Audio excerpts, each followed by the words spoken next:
بسم اللہ الرحمن الرحیم۔ السلام علیکم ورحمۃ اللہ وبرکاتہ۔ سنہری اقوال کے ساتھ حاضر خدمت ہوں۔ نبی کریم حضرت محمد مصطفیٰ صلی اللہ علیہ وسلم نے ارشاد فرمایا، تم میں کوئی شخص مومن نہ ہوگا جب تک کہ تقدیر پر ایمان نہ لائے، اس کی بھلائی پر بھی اور اس کی برائی پر بھی، یہاں تک کہ یہ یقین کر لے کہ جو بات واقع ہونے والی تھی وہ اس سے ہٹنے والی نہ تھی، اور جو بات اس سے ہٹنے والی تھی اس پر واقع ہونے والی نہ تھی۔ ابن عباس رضی اللہ تعالیٰ عنہ سے روایت ہے کہ نبی کریم صلی اللہ علیہ وسلم نے فرمایا، اے لڑکے، میں تجھ کو چند باتیں بتلاتا ہوں، اللہ تعالیٰ کا خیال رکھ، وہ تیری حفاظت فرمائے گا۔ اللہ تعالیٰ کا خیال رکھ تو اس کو اپنے سامنے یعنی قریب پائے گا۔ جب تجھ کو کچھ مانگنا ہو تو اللہ تعالیٰ سے مانگ، اور جب تجھ کو مدد چاہنا ہو تو اللہ تعالیٰ سے مدد چاہ، اور یہ یقین کر لے کہ تمام گروہ اگر اس بات پر متفق ہو جائیں کہ تجھ کو کسی بات سے نفع پہنچائیں تو تجھ کو ہرگز نفع نہیں پہنچا سکتے بجز ایسی چیز کے جو اللہ تعالیٰ نے تیرے لیے لکھ دی تھی، اور اگر وہ سب اس بات پر متفق ہو جائیں کہ تجھ کو کسی بات سے ضرر پہنچا دیں تو تجھ کو ہرگز ضرر نہیں پہنچا سکتے بجز ایسی چیز کے جو اللہ تعالیٰ نے تیرے لیے لکھ دی تھی۔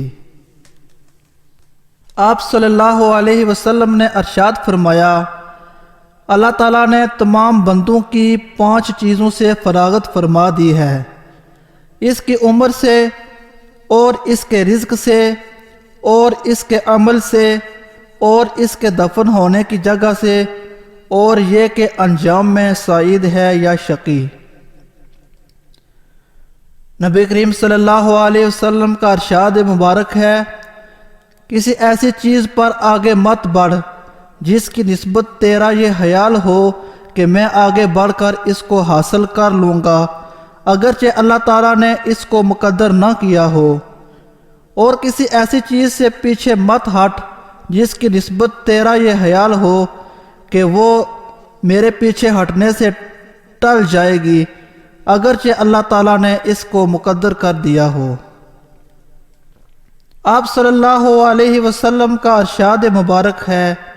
اپنے نفع کی چیز کو کوشش سے حاصل کر، اور اللہ سے مدد چاہ،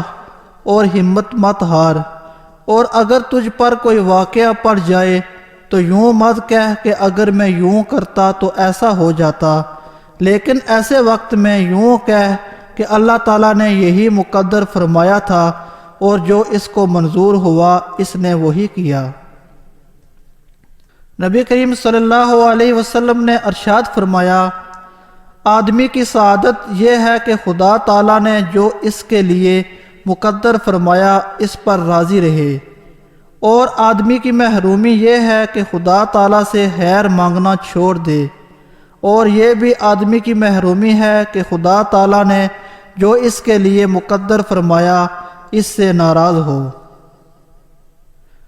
آپ صلی اللہ علیہ وسلم کا ارشاد مبارک ہے کہ آدمی کا دل تعلقات کے ہر میدان میں شاخ شاخ رہتا ہے، سو جس نے اپنے دل کو ہر شاخ کے پیچھے ڈال دیا اللہ تعالیٰ پرواہ بھی نہیں کرتا، ہوا وہ کسی میدان میں ہلاک ہو جائے، اور جو شخص اللہ تعالیٰ پر توکل کرتا ہے اللہ تعالیٰ سب شاخوں میں اس کے لیے کافی ہو جاتا ہے۔ نبی کریم صلی اللہ علیہ وسلم نے ارشاد فرمایا، جو شخص اپنے دل سے اللہ تعالیٰ ہی کا ہو رہے، اللہ تعالیٰ اس کی سب ذمہ داریوں کی کفالت فرماتا ہے، اور اس کو ایسی جگہ سے رزق دیتا ہے کہ اس کا گمان بھی نہیں ہوتا، اور جو شخص دنیا کا ہو رہے اللہ تعالیٰ اس کو دنیا ہی کے حوالے کر دیتا ہے۔ نبی کریم صلی اللہ علیہ وسلم کا ارشاد مبارک ہے کہ اونٹ کو باندھ کر توکل کر، فائدہ یعنی توکل میں تدبیر کی ممانعت نہیں، ہاتھ سے تدبیر کرے دل سے اللہ پر توکل کرے اور اس تدبیر پر بھروسہ نہ کرے۔ ابو حذامہ رضی اللہ تعالیٰ عنہ سے روایت ہے کہ رسول اللہ صلی اللہ علیہ وسلم سے پوچھا گیا کہ دعا اور جھاڑ پھونک کیا تقدیر کو ٹال دیتی ہے؟ آپ صلی اللہ علیہ وسلم نے فرمایا یہ بھی تقدیر ہی میں داخل ہے۔ اللہ تعالی ہم سب کو احادیث مبارکہ پر عمل کرنے کی توفیق عطا فرمائے اور اللہ تعالی سب کا حامی و ناصر ہو۔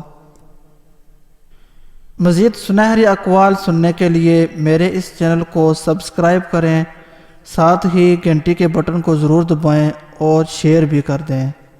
السلام علیکم ورحمۃ اللہ۔ اللہ حافظ۔